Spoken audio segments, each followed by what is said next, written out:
पेरिस/अक़वाम मुत्तहिदा बरतानिया, फ्रांस और जर्मनी ने जुमेरात को ईरान पर उसके मुतनाज़ा जौहरी प्रोग्राम पर अक़वाम मुत्तहिदा की पाबंदियां दोबारा आयद करने के लिए 30 रोज़ा अमल का आगाज़ किया।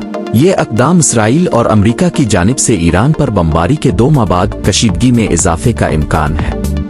नाम निहाद स्नैपबैक मैकेनिज्म शुरू करने के E3 के फैसले के जवाब में एक सीनियर ईरानी अहलकार ने फौरी तौर पर 3 यूरोपीय ताकतों पर सिफारतकारी को नुकसान पहुंचाने का इल्जाम लगाया और वादा किया कि तेहरान दबाव के सामने नहीं झुकेगा। तीनों ममालिक को खदशा था कि अगर उन्होंने तेहरान पर से 2015 के जौहरी मुआहदे के तहत दीगर ममालिक के साथ उठाई गई पाबंदियों को बहाल नहीं किया तो वो अक्टूबर के वस्त में ऐसा करने का अपना हक खो देंगे। फ्रांसीसी वजीर खारजा जान-नूल बीरूट के मुताबिक ये फैसला सिफारतकारी के खात्मे का इशारा नहीं देता। उनके जर्मन हम मनसब जोहान वुडीफुल ने ईरान पर जोर दिया कि वो अब अक़वाम मुत्तहिदा के जौहरी निगरान इदारे के साथ मुकम्मल ताउन करे और अगले महीने में अमरीका के साथ बराह रास्त बातचीत का अहद करे। राइटर्स को एक सीनियर ईरानी अहलकार ने बताया कि ये फैसला तो गैर कानूनी और अफसोसनाक था, लेकिन इसने मसरूफियत की गुंजाइश छोड़ दी। ये इक़दाम सिफारतकारी का मौका नहीं बल्कि इसके खिलाफ कार्रवाई है। यूरोप के साथ सिफारतकारी जारी रहेगी। अहलकार ने मजीद कहा, ईरान दबाव में नहीं आएगा।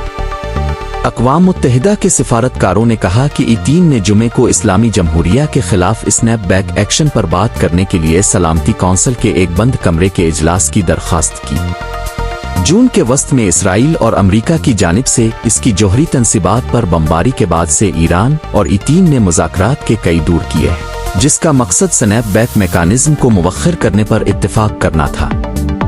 ताहम E3 ने यह नतीजा अखज़ किया कि जनेवा में मंगल की बातचीत से नए मुआहदे के लिए ईरान की तैयारी के खातिर खा इशारे नहीं मिले। E3 ने जुमेरात को इन इल्जामात पर कार्रवाई की कि ईरान ने 2015 के मुआहदे की खिलाफ वर्जी की है, जिसका मकसद इसे बैन अल-अक़वामी पाबंदियों के खात्मे के बदले में जौहरी हथियारों की सलाहियत को फ़रोग़ देने से रोकना था। E3 रूस, चीन और अमरीका के साथ इस मुआहदे के फरीक थे।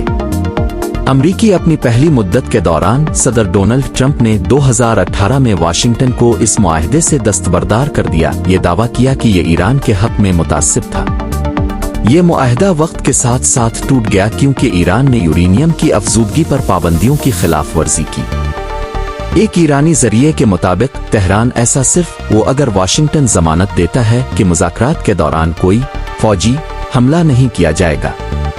E3 ने कहा कि उन्हें उम्मीद है कि ईरान सितंबर के आखिर तक अपने जौहरी एजेंडे से मुताल्लिक खदशात को काफ़ी हद तक दूर करने के लिए किसी भी ठोस इक़दाम में ताख़ीर के लिए मशगूल हो जाएगा।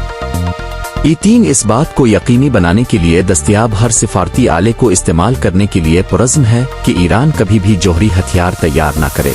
स्नैपबैक मैकेनिज्म समेत उन्होंने अक़वाम मुत्तहिदा को भेजे गए एक खत में कहा, जिसे राइटर्स और सलामती कौंसिल ने देखा। ताहम सिफारती हल के लिए E3 का अज़्म गैर मुतज़लज़ल है। ईरानी ओहदेदार ने कहा कि ईरान जौहरी अदम फैलाव के मुआहदे से दस्तबरदारी समेत अपने ऑप्शंस पर गौर कर रहा है। ईरान ने इससे कबल पाबंदियों की बहाली की सूरत में सख्त रद्द-ए-अमल का इंतबाह दिया है।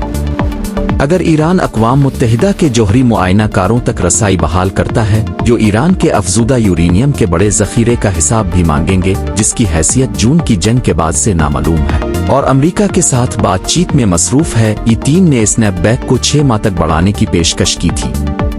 इसराइली वजीर खारजा गिडॉन सार ने कहा कि E3 का फैसला ईरानी हुकूमत के जौहरी अज़ाइम का मुकाबला करने की सिफारती मुहिम में एक अहम कदम था और इसे नागुज़ीर करार दिया।